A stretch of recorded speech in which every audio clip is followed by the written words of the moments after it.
ತಮಿಳುನಾಡಿನಲ್ಲಿ ಅಧಿಕಾರಕ್ಕೇರುವ ಬಿಜೆಪಿ ಕನಸಾಗಿಯೇ ಉಳಿಯಲಿದೆಯಾ? ಬಿಜೆಪಿಯ ಹಿಂದುತ್ವ ರಾಜಕೀಯ ತಮಿಳುನಾಡಿನಲ್ಲಿ ಆ ಪಕ್ಷವನ್ನ ಅಸ್ಪೃಶ್ಯ ಪಕ್ಷವಾಗಿಸಿದೆಯಾ? ಚುನಾವಣೆ ಬಳಿಕ ಸಮ್ಮಿಶ್ರ ಸರ್ಕಾರ ರಚಿಸೋ ಬಗ್ಗೆ ಯಾವುದೇ ಬದ್ಧತೆ ನಮಗಿಲ್ಲ ಅಂತ ಎಐಎಡಿಎಂಕೆ ನಾಯಕ ಎಡಪ್ಪಾಡಿ ಕೆ ಪಳನಿಸ್ವಾಮಿ ಹೇಳ್ತಿರುವಾಗ ಬಿಜೆಪಿ ಎಐಎಡಿಎಂಕೆ ಮೈತ್ರಿಗೆ ಏನರ್ಥ? ಪಕ್ಷದ ಅಸ್ತಿತ್ವಕ್ಕಾಗಿ ಅನಿವಾರ್ಯವಾಗಿ ಬಿಜೆಪಿ ಜೊತೆ ಮೈತ್ರಿ ಮಾಡಿಕೊಂಡ್ರು ತಮಿಳುನಾಡು ಜನತೆ ಎದುರು ನಾವು ಬಿಜೆಪಿ ಜೊತೆ ಇಲ್ಲ ಅಂತ ಹೇಳೋಕೆ ಎಐಎಡಿಎಂಕೆ ಪ್ರಯತ್ನ ಮಾಡ್ತಿದ್ಯಾ? ಎಐಎಡಿಎಂಕೆ ತಮಿಳುನಾಡಿನಲ್ಲಿ ಯಾರನ್ನ ವಂಚಿಸ್ತಿದೆ? ಆ ರಾಜ್ಯದ ಜನರನ್ನೋ, ಬಿಜೆಪಿಯನ್ನೋ ಅಥವಾ ತನ್ನದೇ ಪಕ್ಷದ ನಾಯಕರನ್ನೋ? ಬಿಜೆಪಿ ಜೊತೆ ಎಐಎಡಿಎಂಕೆ ಮಾಡಿಕೊಂಡಿರುವ ಒಪ್ಪಂದ ಕೇವಲ 2026ರ ವಿಧಾನಸಭೆ ಚುನಾವಣೆಯಲ್ಲಿ ಸ್ಪರ್ಧಿಸಲು ಮಾಡಿಕೊಂಡ ಚುನಾವಣಾ ಒಪ್ಪಂದ.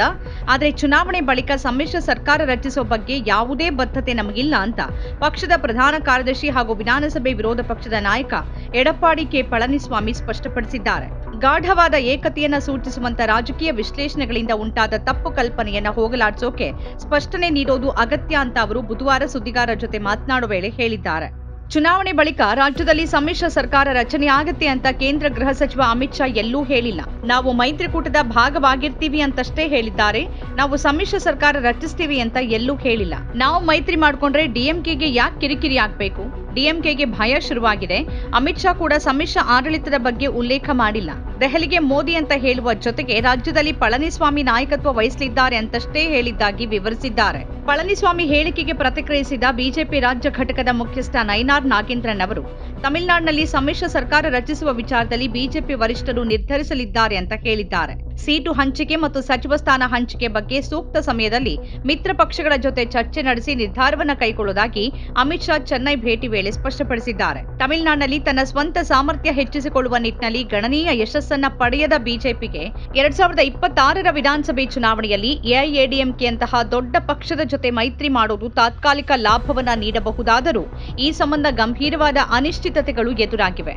ಎಐಎಡಿಎಂಕೆ ಪಕ್ಷದೊಳಗಿನ ಹಿರಿಯ ನಾಯಕರ ಮಾತುಗಳೇ ಈ ಮೈತ್ರಿಗೆ ಆಂತರಿಕವಾಗಿ ಎಷ್ಟು ತೀವ್ರ ವಿರೋಧ ಇದೆ ಅನ್ನೋದನ್ನ ತೋರಿಸುತ್ತೆ. ಈ ಹಿಂದೆ ಸೆಲ್ಲೂರು ರಾಜು, ಗುಣಶೇಖರನ್, ಎಂ ಕನ್ನಪ್ಪನ್ ಮುಂತಾದ ಎಐಎಡಿಎಂಕೆಯ ಪ್ರಮುಖ ಮುಖಂಡರು ಮೈತ್ರಿಯ ವಿರುದ್ಧ ತಮ್ಮ ಅಸಮಾಧಾನವನ್ನು ವ್ಯಕ್ತಪಡಿಸಿದ್ದು, ಈ ಪ್ರತಿಕ್ರಿಯೆಗಳು ಆಕ್ರೋಶ, ನಿರಾಸೆ ಮತ್ತು ಮತಬ್ಯಾಂಕ್ ಮೇಲೆ ದುಷ್ಪರಿಣಾಮ ಬೀರುವ ಭೀತಿಯ ಹಿನ್ನೆಲೆ ಹೊಂದಿದೆ. ಮುಸ್ಲಿಂ ಸಮುದಾಯದ ಬೆಂಬಲವನ್ನು ಕಳೆದುಕೊಳ್ಳುವ ಆತಂಕ ಎಐಎಡಿಎಂಕೆಗೆ ಮಾತ್ರವಲ್ಲ, ತಮಿಳುನಾಡಿನ ಯಾವುದೇ ಪ್ರಬಲ ಪಕ್ಷಕ್ಕೂ ಪರಿಣಾಮ ಬೀರೋದೇ ಆಗಿದೆ.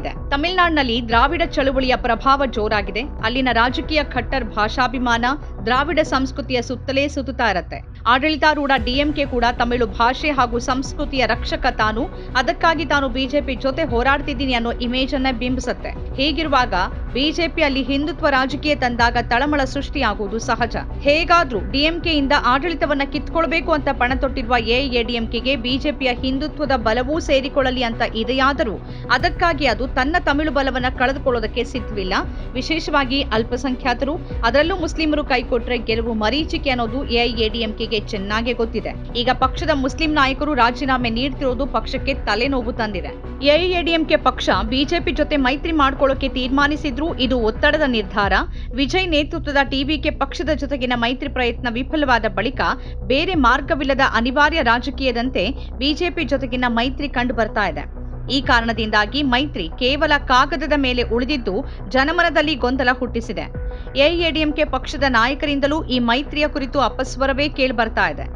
ಬಿಜೆಪಿಗೆ ದೇಶದಲ್ಲಿ ಪೂರಕ ರಾಜಕೀಯ ಪರಿಸ್ಥಿತಿಯ ನಡುವೆನೂ ತಮಿಳುನಾಡಿನಲ್ಲಿ ಪ್ರಬಲ ಶಕ್ತಿ ಸ್ಥಾಪನೆಯ ಕನಸು ಇನ್ನೂ ದೂರವಾಗಿದೆ.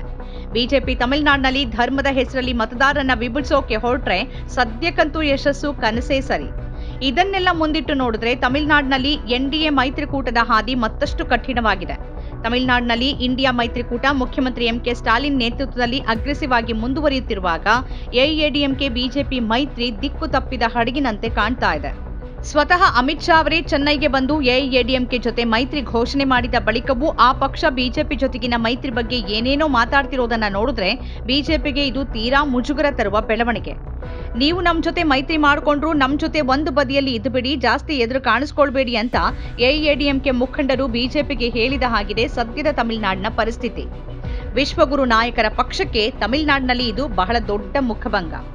ನಮ್ಮ ಕಾರ್ಯಕ್ರಮಗಳನ್ನ ನೀವು ನೋಡ್ತಾ ಇದ್ರೆ ನಮ್ಮ ಚಾನೆಲ್ ಅನ್ನ ಸಬ್ಸ್ಕ್ರೈಬ್ ಮಾಡಿ, ಪಕ್ಕದ ಬೆಲ್ ಐಕಾನ್ ಒತ್ತಿ ನಮ್ಮನ್ನ ಬೆಂಬಲಿಸಿ. ಹಾಗೆ ನಮ್ಮ ಕಾರ್ಯಕ್ರಮಗಳನ್ನ ಲೈಕ್ ಮಾಡಿ, ಕಮೆಂಟ್ ಮಾಡಿ, ಅದನ್ನ ಬೇರೆಯವರಿಗೂ ವಾಟ್ಸ್ಆಪ್ ಮೂಲಕ ಶೇರ್ ಮಾಡಿ. ನೀವು ಹೀಗೆ ಮಾಡಿದಾಗ ನಮ್ಮ ಚಾನೆಲ್ ಮತ್ತಷ್ಟು ಜನರಿಗೆ ತಲುಪಲು ನೀವು ನಮ್ಮೊಂದಿಗೆ ಸಹಕರಿಸಿದ ಹಾಗಾಗುತ್ತೆ. ಇದು ನೀವು ಯಾವುದೇ ಖರ್ಚಿಲ್ಲದೆ ಕೆಲವೇ ಸೆಕೆಂಡುಗಳಲ್ಲಿ ನೀಡಬಹುದಾದ ಸಹಕಾರ.